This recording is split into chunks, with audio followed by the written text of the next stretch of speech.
नमस्कार दोस्तों, जय श्री कृष्णा, राधे राधे। आप सब कैसे हो? उम्मीद करता हूँ कि आप सब स्वस्थ होंगे और अपनी पढ़ाई में व्यस्त होंगे। आपके अपने परिवार GK with lucky sir YouTube channel में आपका हार्दिक स्वागत एवं अभिनंदन है। जैसे कि हमने सीरीज चला रखी है कि राजस्थान जीके हमें कवर करना है। कैसी सीरीज चल रखी है? हमें राजस्थान जीके वो कवर करना है। अभी जो राजस्थान की प्रतियोगी परीक्षा होने वाली है, उनके लिए बहुत ही महत्वपूर्ण साबित होने वाली क्लास है। तो हमारे साथ आगामी समय के लिए बने रहें और क्लास को अंत तक देखें। तो चलिए शुरुआत करते हैं आज के हमारे पहले क्वेश्चन की। आज का हमारा पहला क्वेश्चन है, राजस्थान राज्य का उत्तर से दक्षिण और पूर्व से पश्चिम का लगभग विस्तार क्रमश है।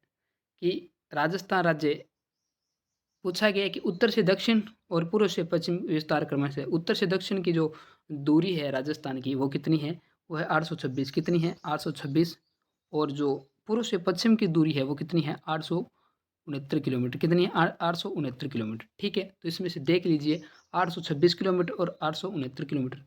ठीक है, तो हमारा राइट आंसर हो जाएगा बी, 826 किलोमीटर और 869 किलोमीटर।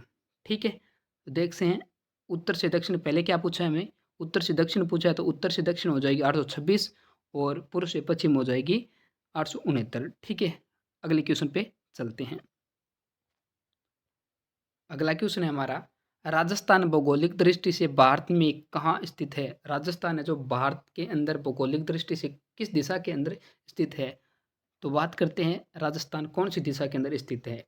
क्या उत्तर पश्चिम, दक्षिण पूर्व, दक्षिण पश्चिम या उत्तर पूर्व? तो इसका सही उत्तर है वो होगा उत्तर पश्चिम। उत्तर पश्चिम में हमारा राजस्थान क्या है? भारत के कौन सी दिशा के अंदर स्थित है? तो उत्तर पश्चिम दिशा के अंदर स्थित है हमारा राजस्थान भारत में। ठीक है, आगे बात करते हैं अगले क्वेश्चन पे। राजस्थान की लंबाई एवं चौड़ाई की दूरियों में कितना अंतर है? राजस्थान की लंबाई एवं चौड़ाई की दूरियों में कितना अंतर है? तो अंतर बताना है हमें। तो हमने पीछे बात की, राजस्थान के उत्तर से दक्षिण की लंबाई है वो कितनी है? 826 और पूर्व से पश्चिम की 869 किलोमीटर। इन दोनों का अंतर देखें तो कितना होगा अंतर? 43। कितना होगा? 43 यानी 43 किलोमीटर। तो इसका सही उत्तर बी हो जाएगा हमारा 43 किलोमीटर। तो इसका सही उत्तर क्या है? 43 किलोमीटर। ठीक है, अगले क्वेश्चन पे चलते हैं। निम्नलिखित में से कौन सा कथन सही नहीं है? इनमें से हमें देखना है कि कौन सा कथन है वो सही नहीं है। राजस्थान के उत्तर पूर्व में हरियाणा एवं पंजाब राज्य स्थित है। राजस्थान इटली, नॉर्वे, इंग्लैंड जैसे देशों से अधिक क्षेत्रीय विस्तार रखता है। राजस्थान 69 डिग्री 30 मिनट से 78 डिग्री 17 मिनट पश्चिमी देशांतरों के मध्य स्थित है। कर्क रेखा राजस्थान के 2 जिलों से होकर गुजरती है। बाकी सब बातें सही हैं, लेकिन ऑप्शन नंबर ये स है ना, ये थोड़ा-सा गड़बड़ है। क्योंकि 69 डिग्री 30 मिनट से 78 डिग्री 17 मिनट तो ठीक है, लेकिन ये पश्चिमी नहीं, ये पूर्वी है। कौन-सा है? पूर्वी। राजस्थान कौन-सी देशांतर के अंदर आता है? पूर्वी देशांतर के अंदर आता है, न कि पश्चिमी देशांतर के अंदर आता है। ठीक है, अगले क्वेश्चन पे चलते हैं। कर्क रेखा किससे नहीं गुजरती? मतलब कर्क रेखा किससे नहीं गुजरती? इनमें से कर्क रेखा कौन से राज्य से होकर नहीं गुजरती? ये क्वेश्चन पूछा गया है। ठीक है, कर्क रेखा कौन से राज्य से होकर नहीं गुजरती? तो कर्क रेखा है वो उड़ीसा राज्य से होकर नहीं गुजरती। राजस्थान से गुजरती है, झारखंड और त्रिपुरा से गुजरती है, लेकिन उड़ीसा से नहीं गुजरती। अगले क्वेश्चन पे चलते हैं। राजस्थान राज्य का उत्तर दक्षिण विस्तार खालिस्तान किमी है। लगभग कितना है उत्तर से दक्षिण? मैंने बताया उत्तर से दक्षिण कितना है, तो उत्तर से दक्षिण हो जाएगा 826 किलोमीटर। कितना? 826 किलोमीटर। अगले क्वेश्चन पे चलते हैं। निम्न में से किस शहर की भौगोलिक अवस्थिति कर्क रेखा के निकटतम है? कौन सा ऐसा शहर है इनमें से जो कर्क रेखा के एकदम नज़दीक में है? कौन सा शहर है? तो बात करते हैं कि हमारा जो बांसवाड़ा शहर है ना, वो कर्क रेखा के एकदम नज़दीक में। कौन सा? बांसवाड़ा। ठीक है, बांसवाड़ा शहर के मतलब कुशलगढ़ से होकर ये कर्क रेखा गुजरती है। ठीक है, आगे बात करते हैं। भौगोलिक क्षेत्रफल के संदर्भ में निम्न में से कौन सा भारत का बृहत्तम राज्य है? ठीक है, उत्तर प्रदेश, मध्य प्रदेश, महाराष्ट्र या राजस्थान? तो इसका सही उत्तर है वो होगा राजस्थान। कौन सा है? राजस्थान। अगले क्वेश्चन पे चलते हैं। 1800 ईस्वी में आज के राजस्थान को राजपूताना कहने वाला प्रथम व्यक्ति खालिस्तान थे। मतलब हमारे राजस्थान को 1800 ईस्वी में राजपूताना किसने कहा था? हेकेट, ओल्चिन, जॉर्ज थॉमस या जेम्स टोड? तो इसका सही उत्तर है वो होगा George Thomas. Colonel James Tod ने रायथान, रजवाड़ा और राजस्थान कहा था। रजवाड़ा और राजस्थान ने कहा था। ठीक है, ये किसने कहा था? कर्नल जेम्स टोड ने। और जॉर्ज थॉमस ने हमारे प्रदेश को 1800 ईस्वी में राजपूताना कहा था। अगले क्वेश्चन पे चलते हैं। राजस्थान भारत की कौन सी दिशा के में स्थित है? मतलब राजस्थान है वो भारत की कौन सी दिशा में स्थित है या भाग में स्थित है? ये क्वेश्चन दोबारा भी पूछ लिया गया है। तो ये कौन सी में हो जाएगा? उत्तर पश्चिम में। कौन सी दिशा में है? उत्तर पश्चिम में स्थित है। आगे बात करते हैं। राजस्थान के शेखावाटी क्षेत्र में किस त्योहार पर पुरुष संगीत का एक उपकरण जो चंग कहलाता है बजाते हुए घेरे में नृत्य करते हैं? राजस्थान के शेखावाटी क्षेत्र में कौन सा त्योहार पर पुरुष है ना वो संगीत उपकरण जो चंग कहलाता है वो एक घेरे में बजाते हुए नाचते हैं यानी नृत्य करते हैं? होली, तीज, दिवाली या विवाह? तो ये होली के अवसर पर, कौन किस अवसर पर? होली के अवसर पर बजाते हैं। ठीक है, होली के अवसर पर। अगला क्वेश्चन है हमारा। सात वार नो त्योहार यह कहावत भारत के किस राज्य से संबंधित है? उड़ीसा, गुजरात, राजस्थान, बिहार? तो इसका सही उत्तर है वो होगा राजस्थान। किससे संबंधित है? राजस्थान से संबंधित है।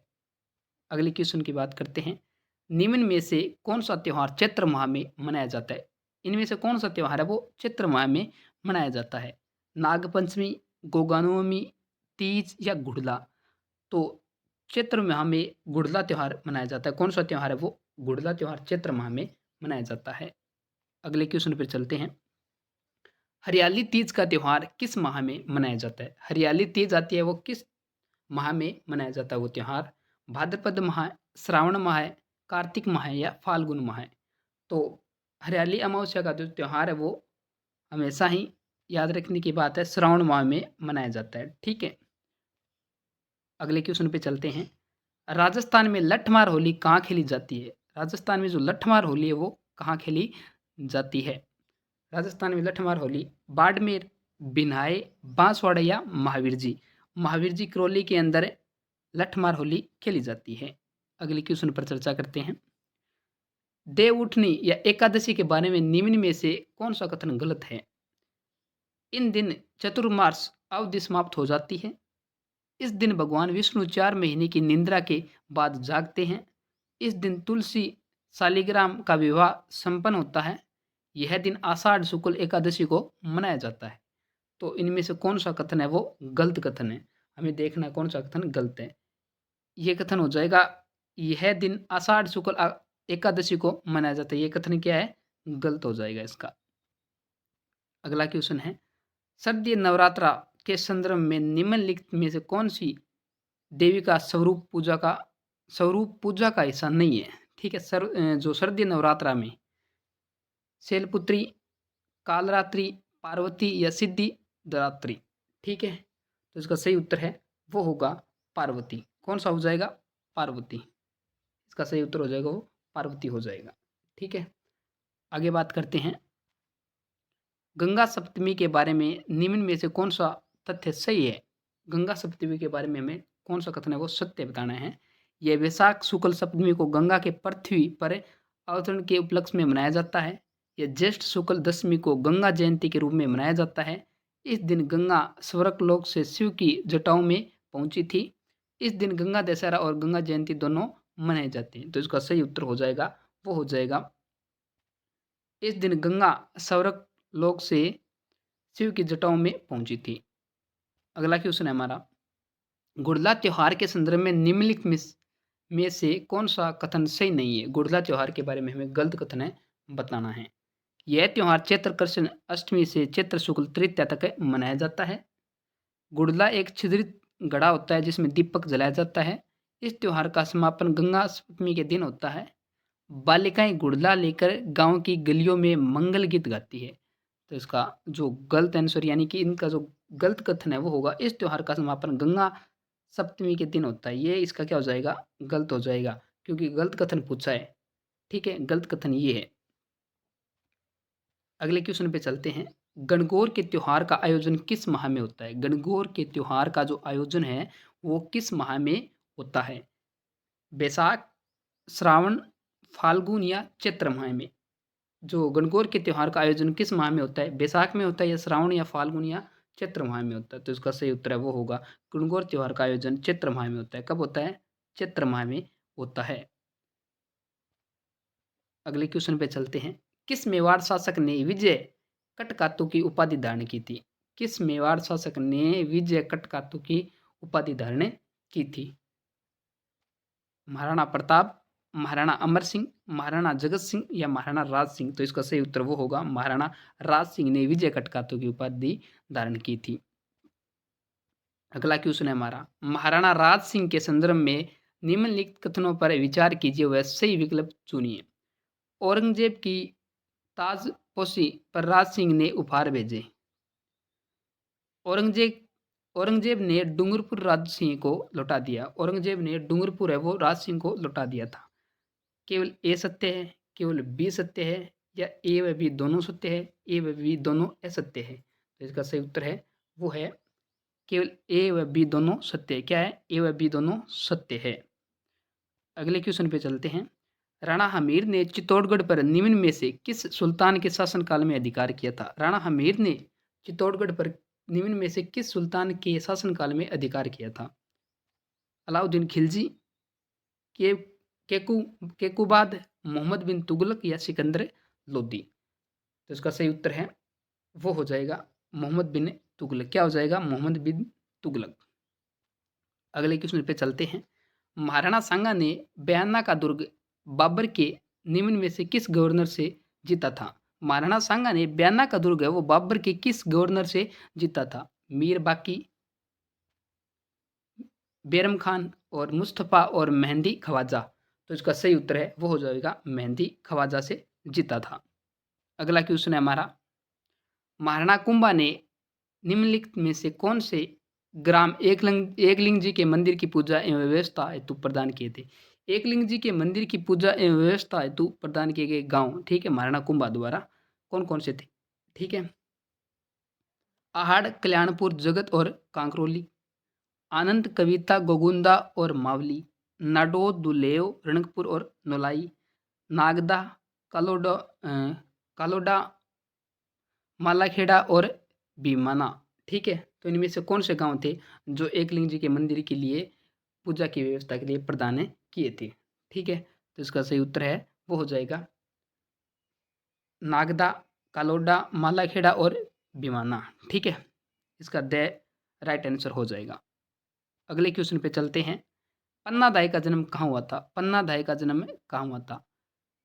पांडोली चित्तौड़, रत्नोजी जोधपुर, कुंभ या बीकानेर, सालवा मारवाड़? तो इसका सही उत्तर है पांडोली चित्तौड़ में पन्ना दाई का क्या हुआ था? जन्म हुआ था। अगले क्वेश्चन पे चलते हैं। मीरा का विवाह मेवाड़ के किस महाराणा के साथ हुआ था? मीरा का विवाह मेवाड़ के किस महाराणा के साथ हुआ था? राणा कुंभा, राणा भोजराज, राणा सांगा, राणा विक्रमादित्य? तो इसका सही उत्तर है वो होगा राणा भोजराज। राणा भोजराज के साथ क्या हुआ था? मीरा का विवाह हुआ था। अगले क्वेश्चन पे चलते हैं। हल्दी घाटी युद्ध को मेवाड़ की थर्मोपली किसने कहा था? हल्दी घाटी युद्ध को मेवाड़ की थर्मोपली किसने कहा था? अबुल फजल, बदायूं, मान सिंह या कर्नल जेम्स टोड? तो इसका सही उत्तर है कर्नल जेम्स टोड ने हल्दी घाटी युद्ध को मेवाड़ की थर्मोपली कहा था। अगले क्वेश्चन पे चलते हैं। शेरशाह ने खवास खां को चित्तौड़ में अपना प्रतिनिधि किस शासक के समय नियुक्त किया था? महाराणा विक्रमादित्य, राणा हमीर, महाराणा उदय सिंह, महाराणा लक्ष्य सिंह? तो इसका सही उत्तर है वो हो जाएगा महाराणा उदय सिंह के समय, महाराणा उदय सिंह के समय। अगला क्वेश्चन है हमारा, महाराणा प्रताप का जन्म कहाँ हुआ था? महाराणा प्रताप का जन्म कहाँ हुआ था? उदयपुर, डूंगरपुर, बांसवाड़ा व कुंभलगढ़? तो महाराणा प्रताप का जन्म कुंभलगढ़ में हुआ था। कहाँ हुआ था? कुंभलगढ़ में महाराणा प्रताप का जन्म हुआ था। अगले क्वेश्चन पे चलते हैं। नीचे दिए गए विकल्पों में से राजस्थान की पहली और एकमात्र महिला मुख्यमंत्री का नाम चुनिए।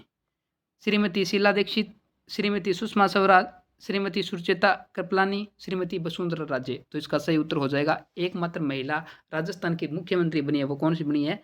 वसुंधरा राजे सिंधिया बनी है। अगले क्वेश्चन पे चलते हैं। दिसंबर 2023 में इनमें से किन्हें राजस्थान का उप मुख्यमंत्री नियुक्त किया गया था? दिसंबर 2023 के अंदर इनमें से कौन से उप मुख्यमंत्री नियुक्त हुए थे? मनोज बागमेर, दिया कुमारी, सुमित गोदारा और जोगाराम पटेल। तो इसका सही उत्तर है वो हो जाएगा दिया कुमारी। एक और थे प्रेमचंद बैरवा। ये दो राजस्थान के क्या बने थे? डिप्टी सीएम यानी उप मुख्यमंत्री बने थे। अगले क्वेश्चन पे चलते हैं। मुख्यमंत्री के कर्तव्यों को संविधान का कौन सा अनुच्छेद परिभाषित करता है? संविधान का कौन सा अनुच्छेद है वो मुख्यमंत्री के कर्तव्यों को परिभाषित करता है? तो कौन सा अनुच्छेद है भाई साहब मुख्यमंत्री के? तो ये हो जाएगा हमारा अनुच्छेद 167। कौन सा है? अनुच्छेद 167। अगला क्वेश्चन है, निम्नलिखित में से कौन कभी राजस्थान का मुख्यमंत्री नहीं रहा? कब तक? सितंबर 2024 तक। अशोक गहलोत, भजनलाल शर्मा, भैरव सिंह शेखावत, सचिन पायलट। तो इसका सही उत्तर हो जाएगा सचिन पायलट। क्या हो जाएगा? सचिन पायलट। सचिन पायलट राजस्थान के कभी मुख्यमंत्री नहीं रहे। एक बार उप मुख्यमंत्री जरूर बने थे लेकिन मुख्यमंत्री नहीं बने थे। अगले क्वेश्चन पे चलते हैं। निम्नलिखित में से किस मुख्यमंत्री ने अधिकतम बार राजस्थान में राष्ट्रपति शासन का सामना किया है? राजस्थान में राष्ट्रपति शासन का सबसे अधिकतम बार सामना किसने किया है? राजस्थान में 4 बार, 4 बार, कितनी बार? 4 बार राष्ट्रपति शासन लग चुका है। ठीक है, तो सबसे ज़्यादा सामना किसने किया है? तो सबसे ज़्यादा जो सामना किया है वो किया है भैरव सिंह शेखावत ने किया है। अगले क्वेश्चन पे चलते हैं। निम्नलिखित में से कौन राजस्थान की अंतरिम सरकार के मुख्यमंत्री नहीं रहे? अंतरिम सरकार के मुख्यमंत्री नहीं रहे। श्री हीरालाल शास्त्री, श्री CS वेंकटाचार्य, श्री टीकाराम पालीवाल, श्री जयनारायण व्यास। तो इसका सही उत्तर है वो हो जाएगा टीकाराम पालीवाल। अगला क्वेश्चन है हमारा, भारत के संविधान के किस अनुच्छेद के अनुसार मुख्यमंत्री की नियुक्ति राज्यपाल द्वारा की जाती है?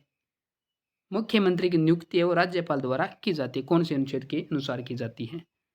अनुच्छेद 165, अनुच्छेद 166, अनुच्छेद 163, अनुच्छेद 164। तो इसका सही उत्तर हो जाएगा अनुच्छेद 164 के तहत मुख्यमंत्री की नियुक्ति राज्यपाल द्वारा की जाती है। ये क्वेश्चन आप बहुत मतलब अच्छे तरीके से समझ लीजिए, ये बार बार क्वेश्चन पूछे जाते हैं।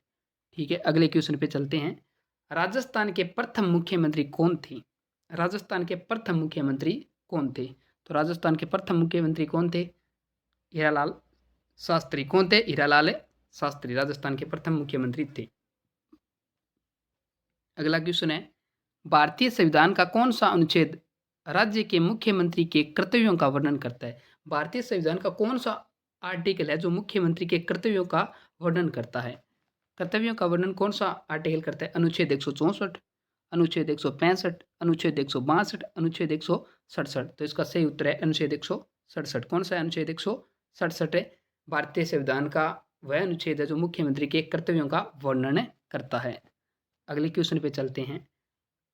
राजस्थान में दिसंबर 2024 में सड़क गंतव्य था। ये आर्थिक समीक्षा के क्वेश्चन आ गए हैं।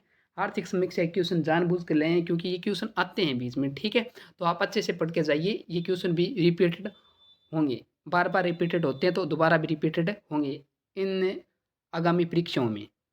तो राजस्थान में दिसंबर 2024 में सड़क गंतव्य था। तो सड़क गंतव्य पूछा गया है 72.66 किमी प्रति 100 वर्ग किमी, 81.21 किमी प्रति 100 की वर्ग किमी, या 86.22 या 92.66। तो इसका सही उत्तर हो जाएगा 92.66। क्या हो जाएगा? 92.66। अगले क्वेश्चन पे चलते हैं। राजस्थान में रबी फसल 2022-23 के अंतर्गत गेहूं उत्पादन की दृष्टि से जिलों का सही अवरोही क्रम था। सही अवरोही क्रम पूछा गया है। बूंदी, चित्तौड़गढ़, गंगानगर, हनुमानगढ़, गंगानगर, हनुमानगढ़, चित्तौड़गढ़, बूंदी, हनुमानगढ़, गंगानगर, चित्तौड़गढ़, बूंदी, हनुमानगढ़, गंगानगर, बूंदी और चित्तौड़गढ़। तो इसका सही उत्तर है हनुमानगढ़, गंगानगर, हनुमानगढ़, गंगानगर, चित्तौड़गढ़ एवं बूंदी के अंदर। ठीक है, अगले क्वेश्चन है हमारा, राजस्थान सरकार की आर्थिक समीक्षा 2024-25 के अनुसार वर्ष 2024 में निम्नलिखित में से किसे किस जिले में सबसे अधिक घरेलू पर्यटक आए हैं? सबसे ज़्यादा घरेलू पर्यटक कौन से जिले में आए हैं? आर्थिक समीक्षा 2024-25 के अनुसार कौन से जिले में आए हैं? जयपुर, उदयपुर, सीकर, अजमेर। तो इसका सही उत्तर हो जाएगा सीकर। सीकर में सर्वाधिक पर्यटक आए हैं, वो भी घरेलू पर्यटक। ठीक है। अगला क्वेश्चन है हमारा, सेवा क्षेत्र में प्रचलित मूल्यों पर व्यापार, होटल और जलपान गृह का योगदान कितना परसेंट है? सेवा क्षेत्र में प्रचलित मूल्यों पर व्यापार, होटल एवं जलपान गृह का योगदान कितना है? 10.7%, 10.39%, 20.61%, 27.83%। तो इसका सही उत्तर है वो हो जाएगा 27.83%। कितना? 27.83%। अगला क्वेश्चन है, 2024-25 में सेवा क्षेत्र का राजस्थान के सकल राज्य मूल्यवर्धन GSVA में प्रचलित मूल्यों पर योगदान कितना है?